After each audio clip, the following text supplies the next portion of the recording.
sta hier vandaag omdat ik voorzitter ben van de Asociación Médico de Antillas, ofwel de Vereniging Medici van de Antillen in het Nederlands.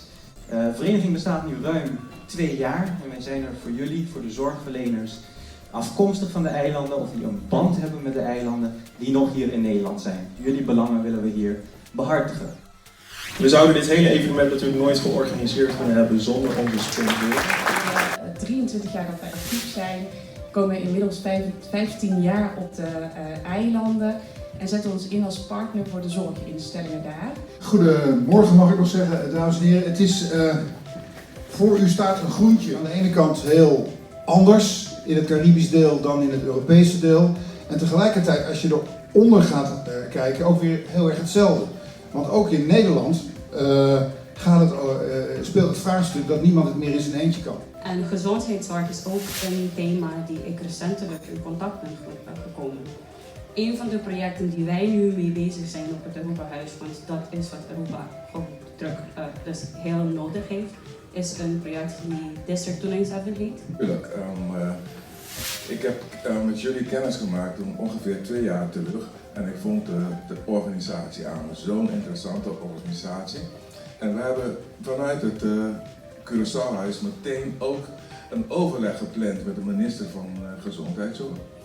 En we hebben ook meteen gezorgd dus dat er een contract is getekend tussen de organisatie en het ministerie van GMN op Curaçao. Ik heb mijn best gedaan om zo medisch mogelijk uit te zien. Maar probeer even rekening te houden dat die mensen nog niet zijn waar jij bent. Neem de verantwoordelijkheid om ze mee te nemen, om te laten snappen. Jij wil niet weten hoeveel commentaar en kritiek ik krijg, maar het is mijn verantwoordelijkheid om de mensen mee te nemen naar het beloofde land. En dat is terug naar huis. Dank jullie wel. Ik ken alleen hierop, maar ik denk gewoon, we hebben hier zo samen aan gewerkt dat ik vind dat wij ook samen hier wat naar voren moeten brengen. En wij zullen het niet over obesitas hebben. Dat moet ik op rusten stellen. En ik heb 9 kleinkinderen, dus ik mag 3 keer zo lang praten.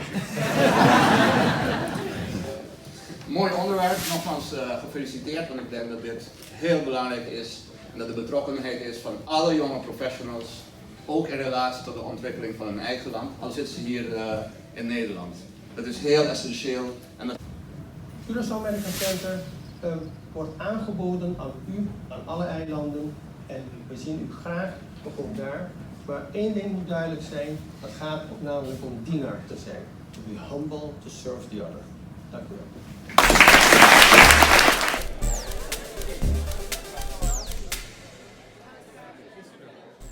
You can subscribe to our newsletter where we give you the developments within the St. Martin Medical Center, all the vacancies that's coming online, so that you can react on time and you can always reach me personally. And if you want, in the pause or the recess, you can get my number. Ik ben denk ik een spreker die geen belang heeft. Ik sta hier, ik heb geen ambitie om terug te gaan. Ik heb het naar mijn zin in Nederland. Ik heb 3 jaar op Peru gewerkt.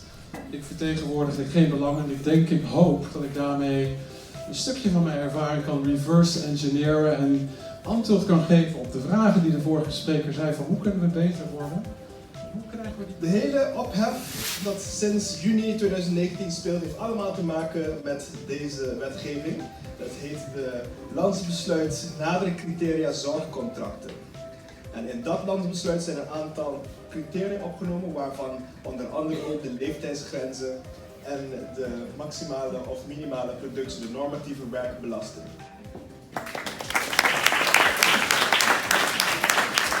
Dus je moet je afvragen of de specialisten niet zulke gigantische bedragen kunnen genereren, omdat de eerste lijn niet had toegestaan betekent om zoals je hoort te zijn, waardoor iedereen naar de tweede lijn gaat. Ik begin daarmee. Ik ben dus de anti-roze geurenmaandenschijn guy blijkbaar.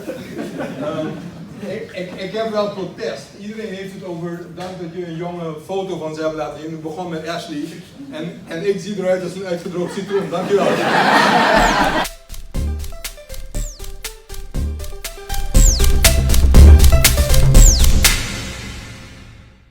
Maar dit zijn de mensen die het voor elkaar hebben gekregen dat het allemaal zo soepel is gegaan vandaag.